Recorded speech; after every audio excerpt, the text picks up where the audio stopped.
Speaking on that, actually, and I want to speak about the issue which I actually brought you here for, which is the Gaza situation and the Palestine situation. What do you think most people don't understand about that? And like, why do you think, because a lot of people hear about it, they get it, but they don't really, they're not as active. What do you think most people don't understand about it? Why do you think it's so important to be active and to show the support that you've shown? I think people think it only started on October 7th, like 2 years ago. But it's been going on for years before my parents were even born. Like, it's gone on for years. And I think what people don't understand is, like, because it's not them, because it's like, it's not directly happening to me, then, like, what am I meant to do, basically? But then it's like, if it was happening to you, would you want someone saying, oh, it's not happening to me, like, what am I meant to do? You wouldn't want that. You would want someone to be like, I need to help. Like, I need to do what I can.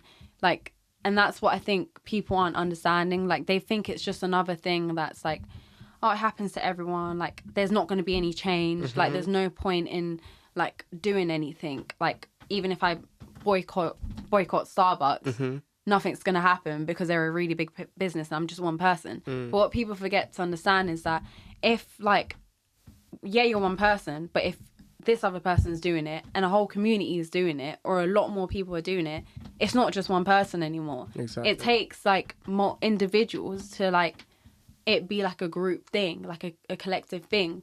And people don't get that. And I think it's a bit sad, to be honest. It's like, we live in a very multicultural country as well, number one. So especially anyone who has, like, an immigrant background or an ethnic background, you know it's not easy.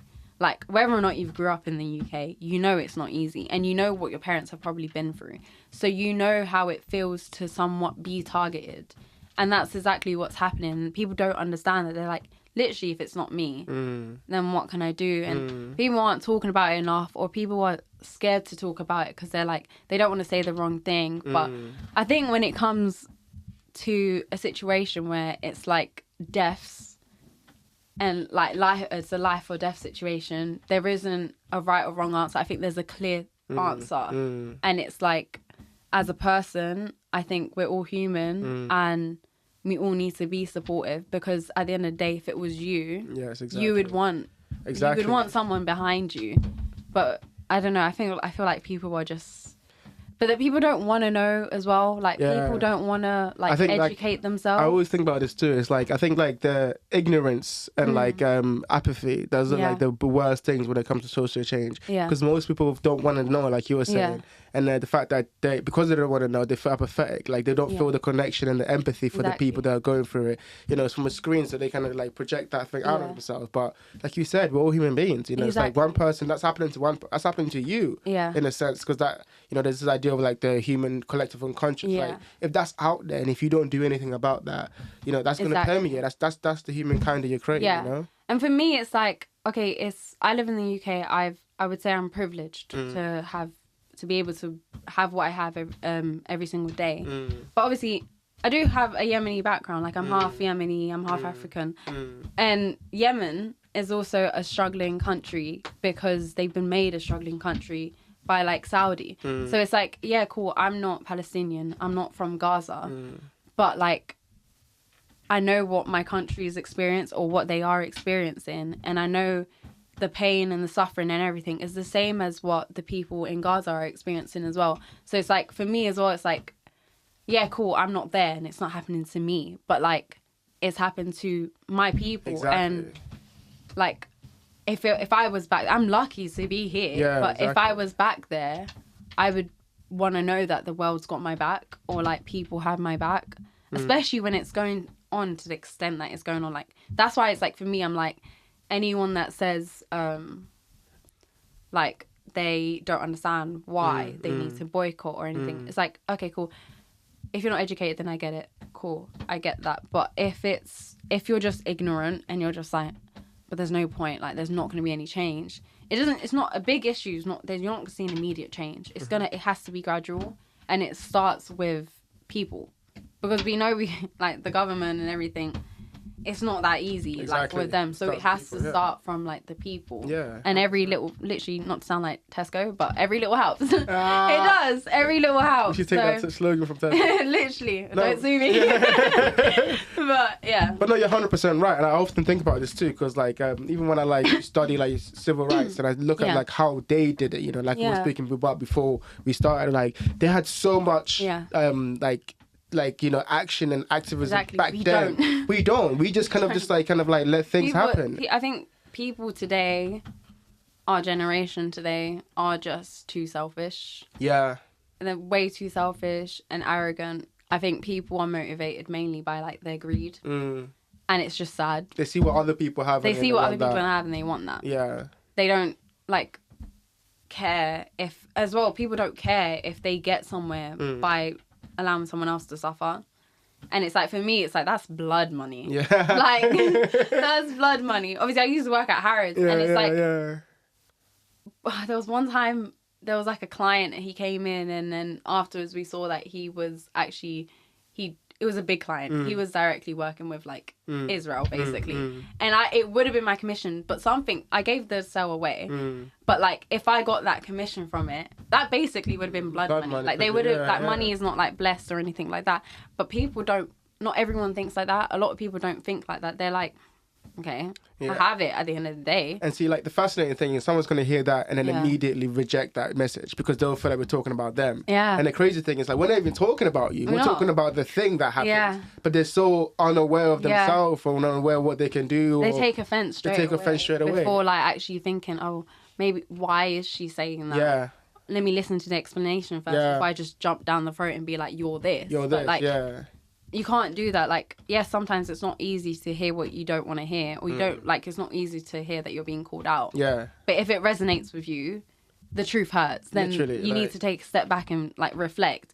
Like, if you're offended by it, I think it's because you know somewhat in your heart there's truth to it. Otherwise, you wouldn't feel offended and you would be able to sit and listen and you're probably saying it like really nicely. Like if you were talking about the civil rights people from before, they were not nice about it. They were not nice about it at all because they understood what change like needed, didn't it? Like you know. Okay, but to be fair to them, let's give them a way that they can support. What are some of the small acts that anyone that's watching this can do to make a difference? Like what are some of the things? Obviously, if you look around the world, right, if like you were saying, it feels like these are like geopolitical, like countries are doing this. What can I do? People have that perspective. But like what you said, right, it's like each individual, you know, individuals create social pressure. So what can individuals do to kind of foster that social pressure and to create an environment where we push the pressure on the people that need to make a decision?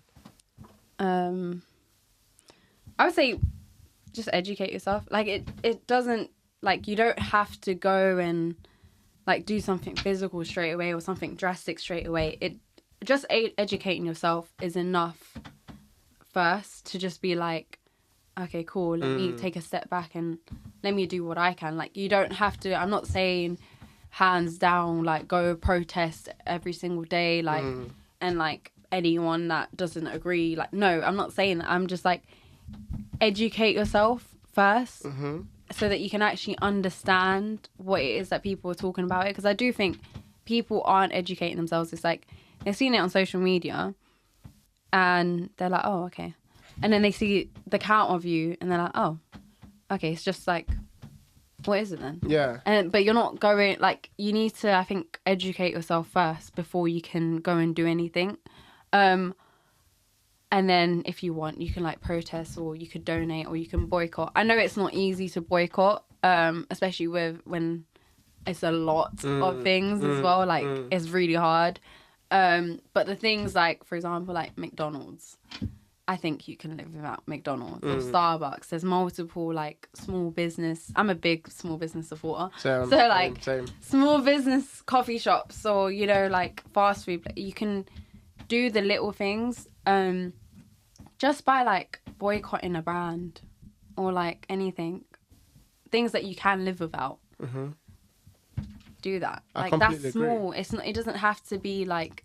You don't have to shout it from the roofs. Like it's just a small thing. Like the things that you can live without. Do like you can boycott. Like it's not like McDonald's.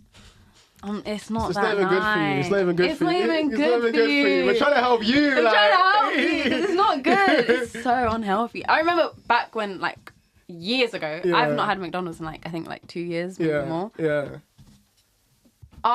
It would hurt my stomach, personally. Yeah. I don't know about you, but I always had a stomach ache, and it wasn't that nice. Not like, you know, when you were younger, it was good. Yeah. You wanted it every time you're driving past. But it's not like that anymore. But other places do really nice burgers. That's why I'm like, McDonald's isn't even like that deep. Even Starbucks, that overpriced coffee. Go to a normal independent coffee shop. I work for one. Come, we will serve you free. Like, Starbucks is extortionate. Yeah. It's basically rent. Like, it's bad. Like, that's what I'm saying. It's like the small things. It starts with the small things. Just even educating yourself, I think, is enough. And understanding the situation and sympathizing with the people that are going through it. Because, like I said, if it was you, you would want someone to sympathize with you. And I'm not saying like, oh, yeah, they're like, feel sorry for me. No, it's just you're human at the end of the day. When, like, you have a cut, you want someone to come and, like, clean it up like when you're a kid and put a plaster on it. Be that person putting the plaster on, like, for the people that are suffering. Simple as. I completely agree. It doesn't have to be drastic.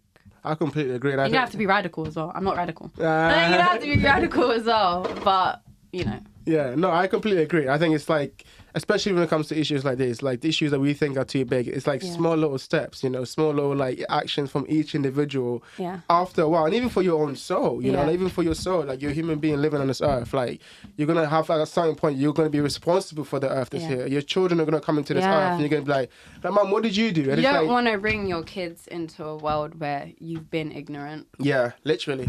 Because if it was, again, obviously, if it was your child, you'd want someone helping your child if you wasn't there to help your child. Help someone the way you'd want someone to help you or someone you care about. Simple. Like, it's not hard, but I think people just aren't educated enough. But then also it's not spoken about enough. Especially like with Gaza, that's not spoken about enough. You can't talk about it at work in certain workplaces. You can't talk about it in school. You can't, like, my little sister told me she was wearing the flag, the badge with the flag, and she was told to take it off. But there was no rule saying that you can't wear it. And it's like, let's talk about that then, because like I think you said something really, really poignant when we were discussing doing this, where you were like, people choose what to care about. They feel like they have to choose care about one thing. If they don't, you know, they kind of like picking sides. Yeah. And you also mentioned like another controversy I don't think it's a controversy, but another issue that affected. So talk to me about that. Why do you think, first off, people choose to pick sides in when it comes to like making a difference, and you know, and like what are some of the other controversies that you think deserve more attention even?